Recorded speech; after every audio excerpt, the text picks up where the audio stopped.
Sorry a little bit late, but that's what happens when we've got lions on the move in the evening. And what a wonderful evening it was, eh, Brent? It was. It was a little bit disappointing towards the end that they crossed into Buffalo's Hook, but that's the nature of the game, I'm afraid. But it's always nice to see them moving rather than sleeping, and it's worth putting in the hours sitting next to sleeping lions to get that last sort of hour, half an hour, sometimes maybe an hour and a half of them on the move. Exactly, and this evening they got on the move quite early. Yeah, I think it's because they were quite hungry. Expended a lot of energy this morning chasing the buffalo and the kudu, and with no results. So I think the hunger drove them to get moving at around 6, where there's the last two times they've got moving around 6:45. Interesting, and these are the interesting things that we like to discuss around the campfire. And most evenings we do have a fire back at the research camp, which is not far from where we are now, and it is a wonderful way for us to discuss what's going on. And that's something that you probably haven't thought about too much. While we're chopping between vehicles, when I'm live, Brent doesn't have a clue what I'm saying or exactly what we're seeing, so around the fire is a good time for us to converse and share stories about what actually happened on our personal drives. You guys know exactly what's going on, but for the two of us it's important to touch base and share tales from not only our version of the boardroom meeting. Yes, exactly.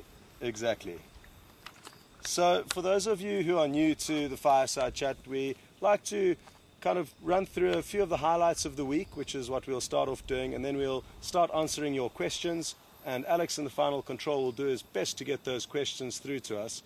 Just like the game drive, on Twitter, if you'd like to send a question, you would hashtag Safari Live, and on email you would send it to questions@wildearth.tv. So get the questions coming through, and Alex, like I said, will do his best to get some of those questions through to us. It's very difficult to answer everyone's, and a lot of questions do come through, which we're very grateful for. So keep them coming. But yeah, Brent's highlights, possibly for you, seeing your first leopard on Djuma. Very, very exciting. Definitely a highlight for me in the last week. Especially, and having you on camera, so we got to share that experience. And especially the situation. I mean, we heard over the radio, and the guy sort of said, "Oh no, she's disappeared into this thick block. Mokulu Hlatin, you're not going to find her," basically. And we got really lucky. I mean, we managed to track his tracks. Miraculously. Yeah, instead of tracking a leopard, we're tracking car tracks. And then we sort of lost his tracks for a second, found his tracks, lost his tracks. And then we came there and the sun was sort of glaring right into our eyes. Like, is that a termite mound? Was that a leopard? Oh no, it's a leopard. And quite fitting that it was the Queen of Djuma, Karula. Exactly. You got off to a cracking start there. And what that sighting led to was a continuation of really incredible sightings we had with her that afternoon. We followed her for hours, and we had just left her as the sun had set and it was beginning to get dark. She was moving through a very thick area, and we left because we didn't want to flush away any potential prey. In an open area, prey are less likely to run off, but when it's very thick and the vehicle's crashing through the bushes, it will naturally scare off any potential prey for her. We decided to leave so that she could hunt, and within a few minutes she had managed to catch a steenbuck that a nearby vehicle actually heard squealing in distress. And that vehicle drove into where they heard the sound and found Karula with the steenbuck in her mouth. And then we got there, she had gone up the marula tree with the steenbuck, and we left it at that. She didn't feed on it that evening, but went back the following morning and watched her climb up the tree, take the carcass down, feed on it, and then move off into the bushes. No, I was quite jealous about that. I won't lie. I was a little jealous. It is a tricky thing for us, especially when we're working on a rotation. Sadly, Mark is not here this evening. He's on leave. So for those of you who are wondering where he is, he's just taking some time off. But when Mark is around and we're all rotating, sometimes you may be on a morning drive and find incredible animals or an incredible potential sighting for the afternoon, but then have the afternoon off. So yeah. It is a tricky thing that we all understand is just part of the deal. And sometimes we in the right can place, still have the green-eyed monster from time to time. Of course. But yes, that was probably one of the early highlights of the week. And then Mvula was definitely another highlight. Yeah. And thank you very much for letting me sneak in there afterwards so I could have a look at him. It worked out perfectly. It headed down a road to a dam where you were waiting, so it only made sense for Brent to stay there and wait for Mvula to arrive at the dam. And that was a great sight. That was wonderful. I mean, he drank right in front of us. Although he was a bit dozy later on when that bushbuck came down 25 meters from him and he just didn't lift his head. He just lay there sleeping and we're like, come, look up, look up, look up. And by the time he looked up, the bushbuck had finished drinking and moved on. Yeah. He is a beautiful big leopard, though. So you've basically seen the queen and the king of Djuma. Now I just got to find the princes and princesses. Yes, exactly. But everything's going well with the leopard viewing, and it's really almost hard to remember the highlights because this past week has been absolutely incredible in terms of sightings. We've seen cats on almost every drive, but just certainly check every with Brian. drive. Brian's kept. We've gone how many? I don't want to jinx it though, but let's just say we've gone a number of days with seeing cats every day. Although we pretty much the whole week. we nearly lost it the one day, and then we just managed to sneak those Nkuhumas right at the end of drive, which was quite fortunate. But let's just touch wood and hope the streak continues. Yeah, it really has been good. So, like I said, it's difficult to run through the highlights from the past week, but a recent one This morning. Wow, it was incredible. You talk us through, because you started off that whole adventure. Andrew was with me this morning, and we 20 minutes before drive starts, we bumble out, chatting, and we're chatting about the lions. And I was actually talking about the Nkuhumas. I was like, it's unbelievable what distance they've been covering. And I said, I wonder if they're being pushed by other lions, or they're just not being successful in their hunts and just moving. In search of prey, yeah. And then I almost said, oh, it'd be... and referring to those Birmingham males who are still quite young, I said, well, I heard those 5 males were coming in from the north and whatnot, so it'd be interesting to see if mixing up if another big coalition came in.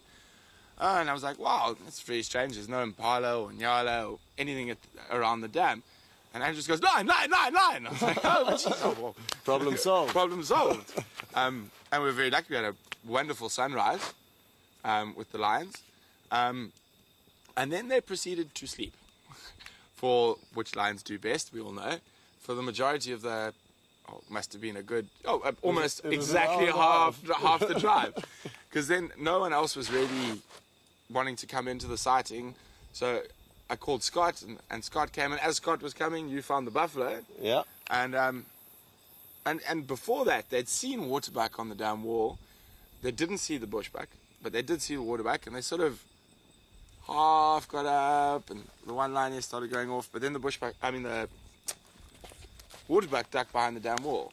Then we saw a bushbuck come out, which they couldn't see, which we could see from where we were positioned.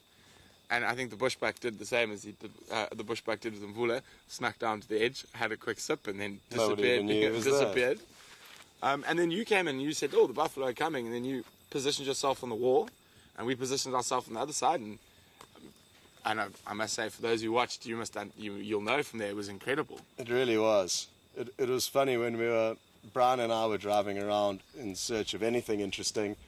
I said to him, you know what, Brent's in a really good position, because even though those lions are sleeping, the waterholes are becoming really active, and especially with buffalo. So I said, Brent's probably going to be sitting there and some buffalo are going to arrive, and then there's going to be action. And literally, surprisingly, a gap opened. There was no game viewers that wanted to go into the sighting. So Brent called me in, which was very kind of him, to spread the love. Just returning the favour. Yeah. And as we were on our way there, probably 200 or 300 meters away from Vuyatela Dam, Brian and I bumped into these 2 buffalo bulls marching straight towards the dam. So we knew there was going to be action.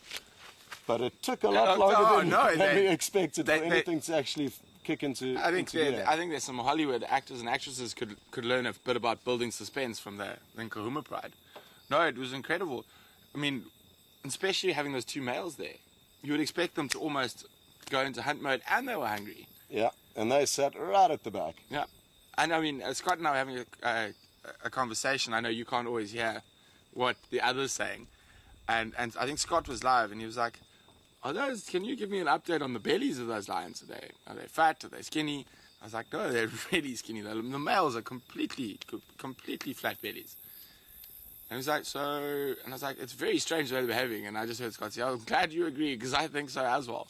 No, it was amazing. It was, I don't know, maybe with the 2 younger cubs being separated, maybe they've had a bad experience hunting buffalo in the last couple of That's nights. a very good point. And especially that there were at one stage 4 of those buffalo bulls together. The one lioness only really tried when the one buffalo sort of Really distanced himself from the other bulls. Who knows? I mean, secret life of lions when we're asleep. Exactly. Well, sadly they didn't end up catching anything today, but they did certainly provide us with some great action after they attempted the buffalo kill, which was a miserable fail. They moved on to the kudu, which was an equally miserable fail. Apart from some really incredible camera work.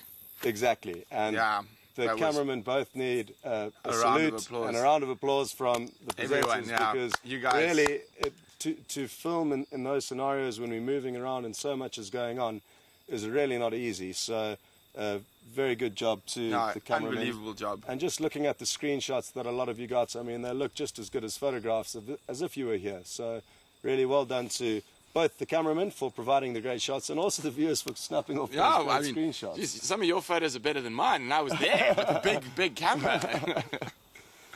Anyway, that's, I think, enough of the highlights. So ready for a question? Alex, when you're ready, you can send one through. Well, let's just hope the next week keeps going like this one.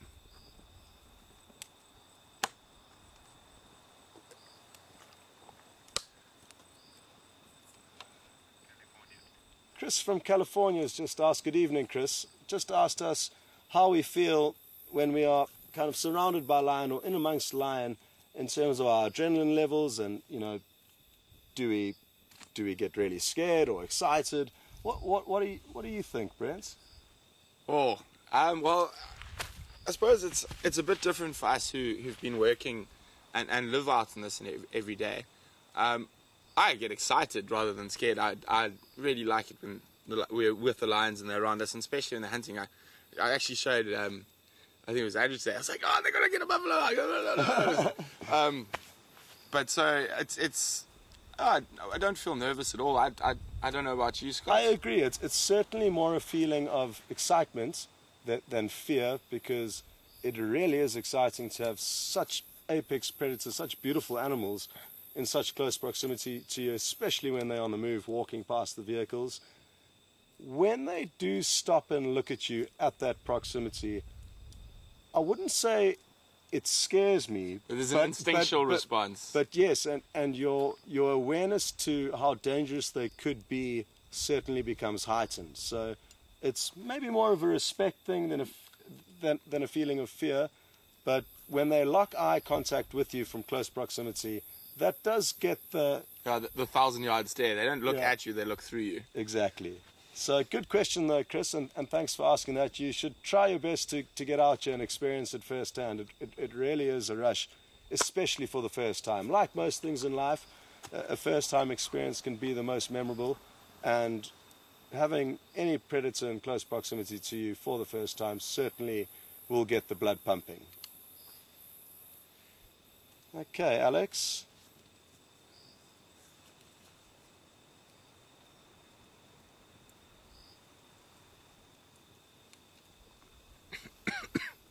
Oh, excuse me. Got a smoke, change of direction there. Very swirly wind. Well, it's good news for the Kahumas. It is good hunting weather, this windy weather. Well, an interesting question also relating to the Kahumas from Tom. Good evening, Tom. And Tom has asked what we think about how the Matimba males kind of accepted and were almost bonding with the young Kahuma male today, as opposed to being offish. The other afternoon I saw him try and mount one of the lionesses, so he is getting to that stage He is. of his maturity, yet the Matimba males are not really showing too much hostility towards him. What do you think about that? Well, I think a lot of that, if you saw him try and mount one of the females, I think that's more just sort of the beginning of testosterone. He's not quite sure what to do yet. And, exactly. He certainly didn't know what he was doing. And he's definitely, I think even if he managed to get it right, which I don't think he would, to mate with the female, he probably isn't mature enough yet to have swimming sperm, for lack of a better description. Yeah. And I mean, the males are his father, and he is. I mean, how old is he? Probably just pushing 2.5. I think it's 2.5, close on that, possibly closer to 3 now. But sure, a lot of the viewers will be able to clarify that for us. So, Alex, we await the viewers' advice on the young male from the Nkuhuma's His age, yeah. But I mean, it's a strong possibility that one of the coalition is his natal father. So I mean, it's not uncommon for male lions to show affection to their male offspring to a point. Where that point is, it's difficult to say. And how quickly it can change, turn, it is difficult to say. It's the same as a leopardess with her cubs and kicking cubs out of her life more than her territory initially. She just wants to get rid of them and stop them relying on her for feeding them. And then eventually they kind of establish that they need to move on. But even that, it can happen quite quickly, and it can happen over huge varying lengths of time. From 18 months to 2 years is the general rule for leopards. So for lion, it's also kind of, I think, between 3 and 4 years as the general rule, as a rough age limit or an age gap that young males can be expected to be booted out by the dominant males. And it can change from pride to pride, and to do with the different coalitions. Yeah. Good question, though, Tom, and thanks for sending that through. We're just going to have to watch that space and see what happens. Potentially in the next few months while we're here, we could see a turn in affections and feelings between the Matimba males and that young Kuhuma male. Okay, Alex.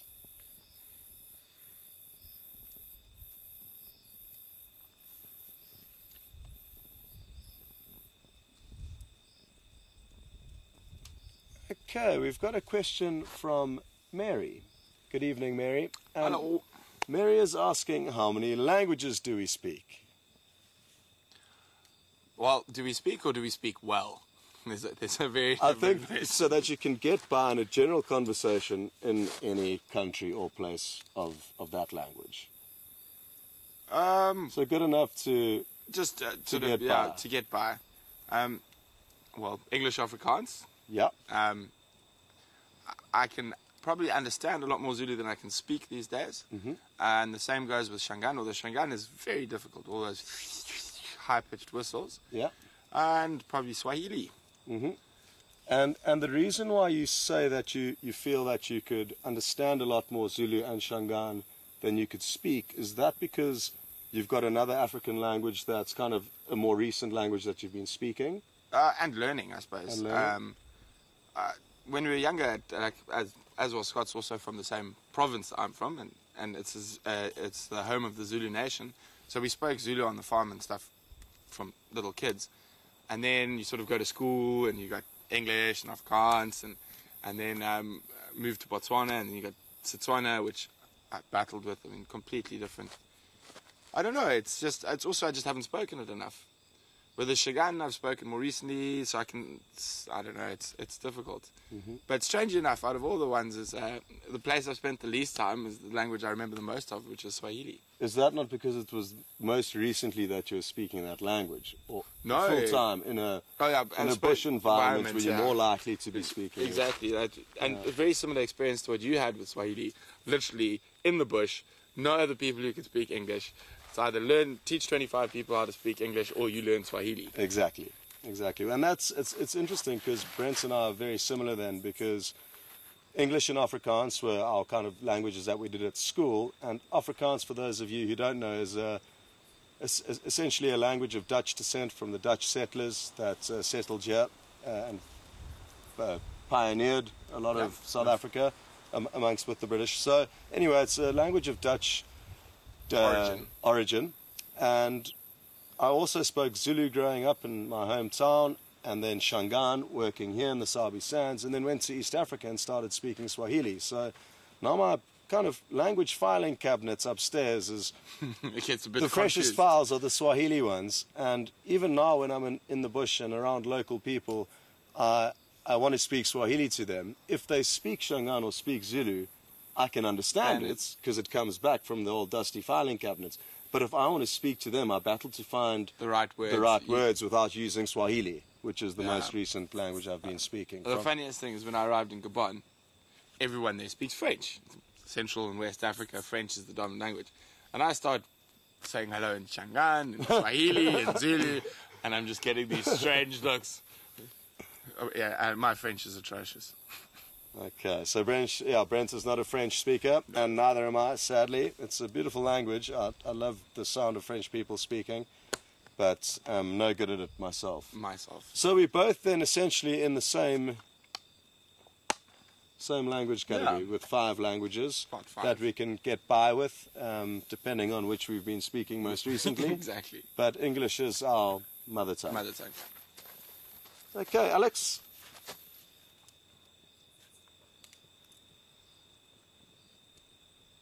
It's always on these windy nights, you sort of listen a little bit extra. You never know. Just take the spotlight, have a look around. It is important to keep an eye out, so well done. Thanks for that, Brent. Okay, Suzanne from the Netherlands, good evening and welcome to the Fireside Chats. This question I think is geared to Brent mainly, but we've both been involved in a bit of animal capture and relocation in our time, so we can both shed light on that. Suzanne has asked about a specific reserve in KwaZulu-Natal, also in South Africa, called Pinda. And it's a wonderful reserve, but it's small and enclosed by a fence, and therefore it requires management of the animals within there because it's not a big enough ecosystem to take care of itself. And Brent grew up, and his father was a founder of Pinda. And Suzanne is just asking to know about the animal relocation and how it works, and do they use helicopters? How do you dart them? How do you transport them? How does the whole animal management happen and relocation of animals? It depends a lot on the species. At Pinda, you had a lot of your sort of Inyala, your small to medium-sized antelope were occurring naturally already on some of the farms. Impala, Inyala, wildebeest, zebra. But so with those type of species, when you capture them, in the old days, actually in those days when they used to catch Inyala, it was quite a hardcore thing. I remember going on as a small kid with the game capture team. They would literally drive up to Inyala, blind it with a spotlight, and the Zulu man would jump out of a Land Rover and literally tackle it. And then they would blindfold it, tie it up, and put it in the back of the car. Fortunately, with no sedative, nothing. Oof. Just okay. Yeah. So basically, make sure the horns couldn't stab you, and then tie the feet up. But obviously, things have progressed since those days. So now, generally, with a lot of what we would call mass capture. So if you're catching 50 impala or 25 eland or wildebeest or whatnot, they would use helicopters and funnels. So they would chase the animals with a helicopter into a funnel. And the funnel made out of tarpaulin? No, out of Hessian sack. Okay. Yeah. Or tarpaulin. I've seen plastic ones as well, but generally Hessian. And then they would chase them through into a boma and then drop and close the gate sort of behind them. And then from there, they would actually move that Hessian further and further down the funnel and forcing them into the back of a game capture truck is one way. And they would often sedate them in the boma in this day and age to make sure that once they go into the vehicle that they're going to be transported in. And one of the other big things they do, especially with horned antelopes, is when they're in that tighter section of that crush, so to speak, like a cattle crush, you have guys on top with plastic pipes who literally sit there and go whoop onto the horn, whoop, so they don't hurt themselves or stab each other while they're in the truck being moved. But that's sort of for your more sort of your antelopes and that. Rhino, elephant are mostly sedated, and then semi-sedated, or by helicopter, or by vehicle. Just depends on the situation and how many animals you're doing. So if you're only doing one rhino or one elephant, there's no point in hiring a helicopter and doing it. But if you're doing 25 rhino, there's no way you're going to be able to move around the reserve fast enough to dart and create 25 rhinos in a day. Yeah. But with a helicopter you can. So they would be darted, semi-sedated. Then you walk up and you put a blindfold over their eyes, and you put a brake rope, which is basically a thick Hessian rope. And while when the rhino gets sedated, they do a sort of high jig. Their legs come up very high like this, and you basically try get a lasso basically around the front leg and the back leg, and tighten that, and that's how you steer him. One guy on the horn, a couple of guys on each rope, and then you steer them and you walk them semi-sedated into the crate, and you keep them blindfolded and whatnot while they're in the crate. And often even you need people, correct me if I'm wrong, but in my experience you've almost had to have 5 or 6 people on either side of the rhino it's conscious enough to walk and stand up, but it's quite dizzy Wobbly, and wobbly. So you need about 5 or 6 people on either side, at least, of the animal pushing against it to to make sure it doesn't topple over. So there's people pulling from the front, pulling from the back, and keeping it upright from the side. So it's a serious operation, And one of the requiring a lot of manpower. The most common injuries during rhino captures is someone's had their foot stood on, because they did that high lift jink. It's quite funny when it happens, though. Not if you're the person whose foot is being stood on. No, true, but Because, touch wood. Yeah. I haven't had my foot stood on by a rhino yet. It is, Susanna, it's a really interesting industry, the game capture industry, and it's a hugely necessary industry in South Africa, because there are not only Phinda, there are many other reserves like Phinda that are small, and they can actually share game and share genetics between one another, and will often swap animals between small reserves to help with genetics, and it's a great way to ensure that these smaller pockets of wilderness can still be maintained and can still contain wild animals, because without the human intervention, and it would be contribute to the better of a species with the genetics being able to variate them. Yeah. Of course. Very important. And interestingly, on top of that, just to finish off Suzanne's question, is the number of small reserves is growing in South Africa, which is great. It's difficult in a developed country like this to find untouched wilderness that you can just put a fence around and look after. Those days are gone. In other African countries, that is still possible. They just lack funding. In South Africa, people have gone from domestic farming back to wildlife. So they've actually reverted back to natural ecosystems, planted natural vegetation, indigenous vegetation, brought back game that used to occur there, but then was taken off for farming. And these little areas are being turned back into wilderness areas, but they are small and do need management. But like Brent says, they're contributing hugely to the greater good of all the species, because there are these areas that can now contain more wildlife than essentially we could contain safely before. Good questions. Yeah, very good question. Thanks for sending that through.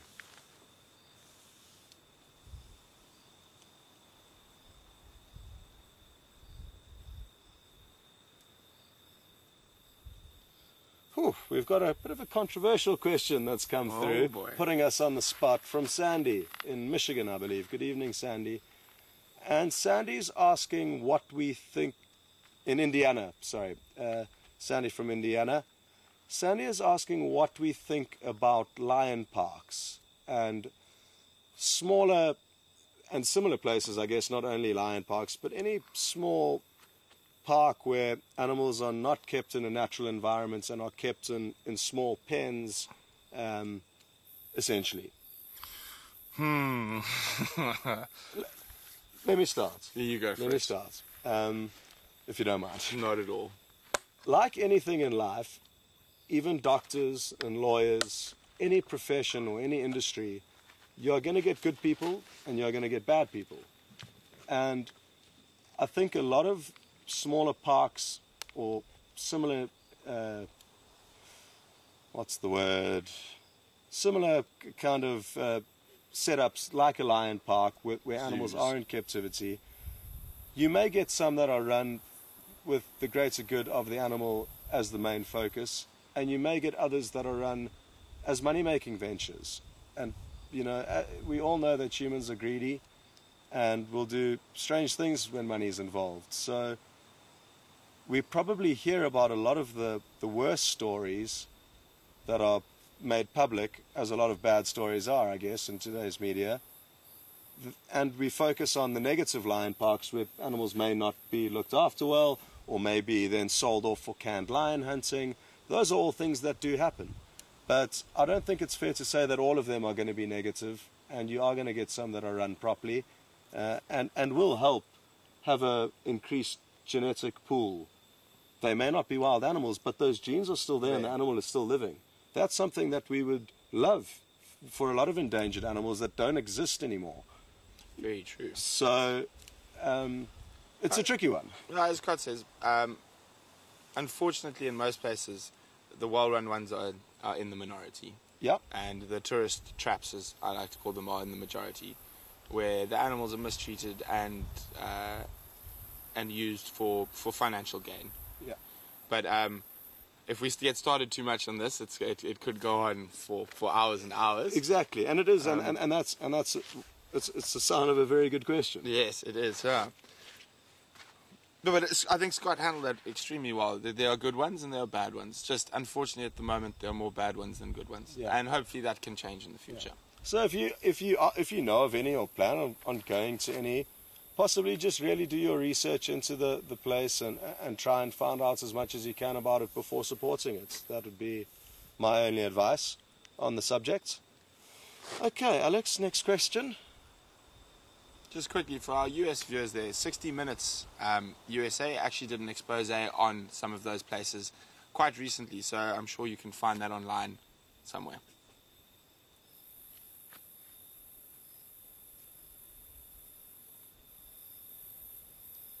Liv from Brooklyn, good evening and welcome on board, Liv. Welcome on board, welcome to the Fireside Chats. Slipped into autopilot there. Liv is asking whether we do any research and whether we would like to become a professor at a college any day, maybe lecturing people on what it is we do, or how to become a guide or a person that works out here in the bush. It's a good question. I've assisted on research. I'm definitely not a scientist, though. It's quite an interesting thing at guiding and science, which a lot of people would naturally assume would to be very, very interconnected or not, because quite often scientists make terrible guides and guides make terrible scientists, even though we have a huge passion for the same thing. And that's possibly due because as a guide you're more of an entertainer, as well as you sharing your knowledge in a different way, and with a different type of people. The people are not going to go in always into the huge depth and study zoology or biology or whatnot, but no, we're always happy to help anyone who would like to become a guide. Done a bit of training over the years in different places, but I don't know. As long as I'm in the bush, it doesn't really matter what I'm doing. I'm quite happy. Exactly. It is kind of something that you naturally find yourself doing, Liv. As you become more experienced out here in the bush, you'll always be around people that know less than you, and then naturally find yourself teaching them little things that you've learned over the years from other older, more experienced guides. So it's kind of something that you naturally pass down to people. And the lucky thing about what we do and the knowledge we acquire doing it is that people are often very interested to learn about it, which makes it easy being a teacher when your Very class true. is interested in what you can teach them.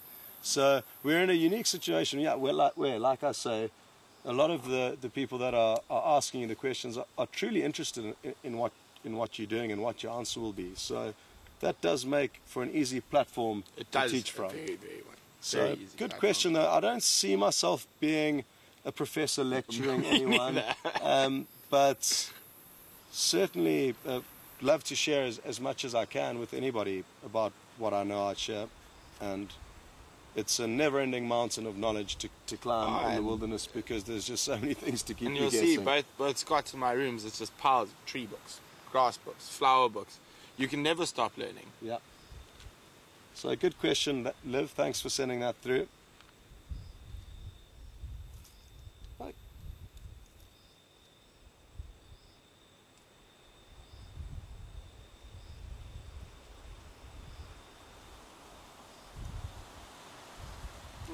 Breeze is still keeping us nice and cool.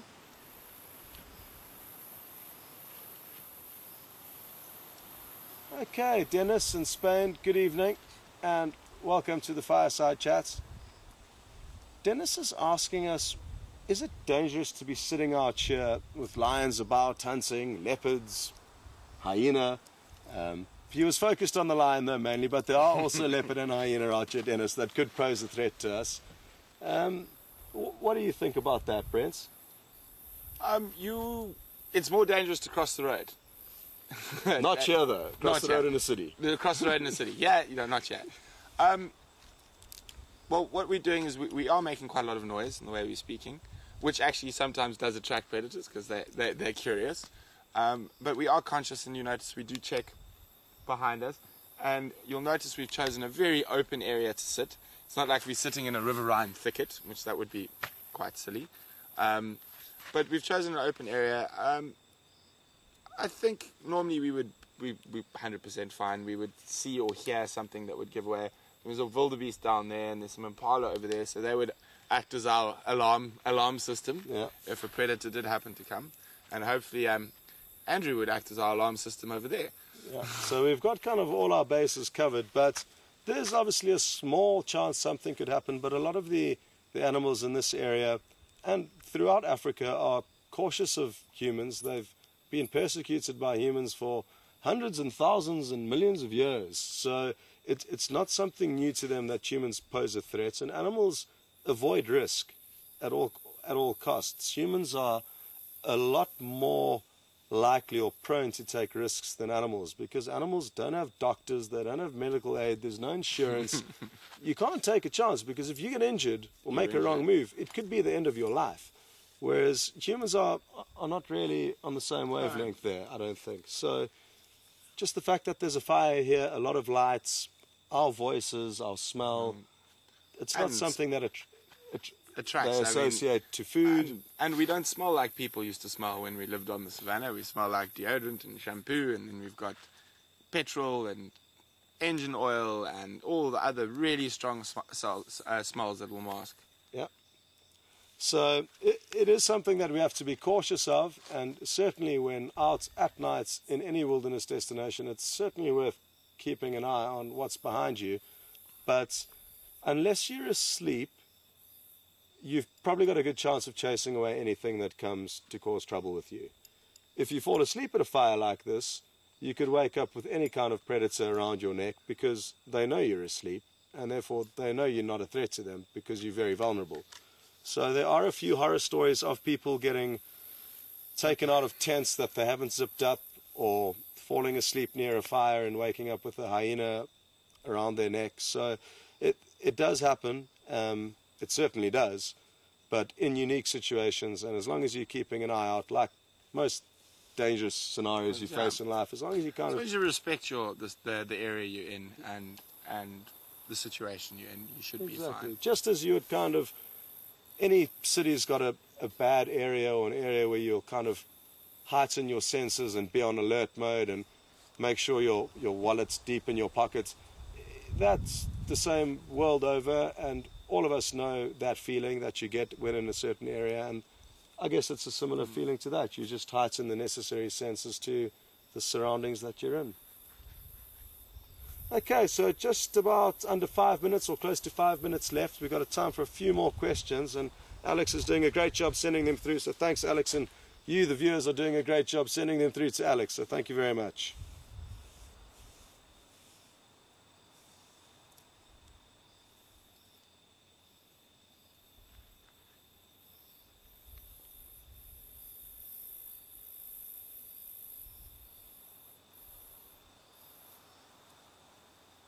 Okay, Safari Girl in Florida, good evening and welcome. Hello. Safari Girl is asking, should we be concerned about the Kuhuma's state at the moment in terms of their hunger? Could they die tomorrow? How much longer do they have to make a kill? What are our thoughts on their scenario and their lack of nutrition at the moment? I don't think they're quite there yet. I could probably go another up to 10 days without eating before they would be in real dire straits. I'm pretty sure they'll be fine. However, the two young, sort of almost sub-adults, I'm not so sure how well they'll do by themselves. I don't think. And the Pride was heading in the opposite direction. They were heading towards Manyeleti. It would have been interesting to know what those two youngsters, what direction they were heading in, because they probably would have started moving in some direction. Yeah, they would have. So them by themselves doesn't bode very well for them. But as I said this afternoon, we will try to find out some more while on drive tomorrow. Mm-hmm. But that happens. I know it seems terrible and harsh, but that's nature. But I don't know. It could have been the TV slowing them down. That maybe just they weren't. They could have had parasites. Who knows? Maybe they've just been through a bad patch. Yeah. You know, tough hunting. It happens, and maybe tonight they'll get lucky. like Brent said, though, the concern is for the two youngsters, and No, not the pride itself. it's not only because they're alone and therefore can't defend themselves nearly as well as they could with the rest of their pride backing them, but they will be more hungry than the rest of the pride because they wouldn't have been able to compete as well on the last few kills that the pride has made. So the bigger adults that you saw this afternoon with Brent will be in a far better and fed on more recently than those two youngsters who wouldn't have been able to compete at the kills and therefore will be even more hungry than the adults you saw this evening. So their problems are compounded by that. Yeah, unfortunately it's not looking good for those two little ones. Yeah, but they're far from a write-off, and you do have you some never write them off. incredible miracles out here in terms of animals making it from out of nowhere. So it's too soon to panic there. We don't have to worry about that, I don't think. But it will be very interesting to know where the animals have ended up in the morning when we get out. So it'll be worth tuning into the AM drive. There's going to be a lot of interesting stuff to find out. Very true. Okay, time for one more question.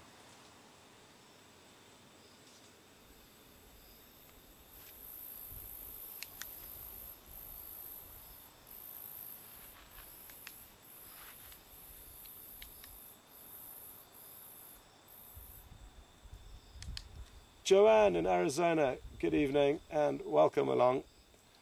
Joanne is asking that she's heard Inyala are not indigenous to this specific area of South Africa and are more from Zululand and Natal, where we grew up.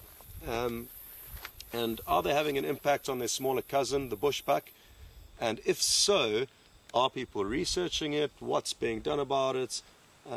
What are your thoughts on that, Brent? It's a very, very good question, John.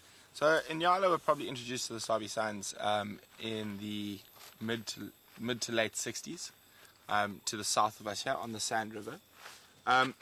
Now, this is quite a funny one because Inyala do naturally occur in the Kruger, not very far from here. They're a relatively young species, and in their distribution, they've actually been slowly moving up the coast and up the river systems. So they would have got here eventually, we just sped it along. And they definitely do have effect on bushbuck populations, especially if we don't get any more rain in a year like this, where it's going to be very dry and there's going to be a lot of competition for that browse level. And the main reason is because they can browse higher. So the bushbuck end up down here, and then the Inyala can just sort of finish up everything above them and leave the bushbuck with very little food. So they do affect. I don't know, I've never heard of anyone doing any research. Have you? No, I haven't heard of anybody researching it. Only comments from people that have spent longer in the Sabi Sands, and I'm talking many years, and some people say that they have noticed a notable difference in bushbuck numbers due to the increase in Inyala. It would make sense. 100%. So it is interesting, and would be nice to try and find out a bit more about that. I'm sure if we ask around in the Sabi Sands, we'll be able to try and find out a bit more information on that, because it is a great question and something that would be very interesting to shed more light on. Okay, so we've got just a few more seconds to say goodbye, and thanks very much everyone for joining in the Fireside Chats. I'm sorry if we didn't answer your questions. There's so many that come through, but there'll be another one next week Sunday, so Brent and Mark will be here for that. Sadly, I won't be here for the next one, so this is my last one for a while, and it's been really wonderful to share it with you. So thank you very much from myself. Thanks very much, guys, and thanks, Scott, for fielding the questions, and we'll see you all bright and sprightly tomorrow morning for Game Drive. Exactly. Have a wonderful evening.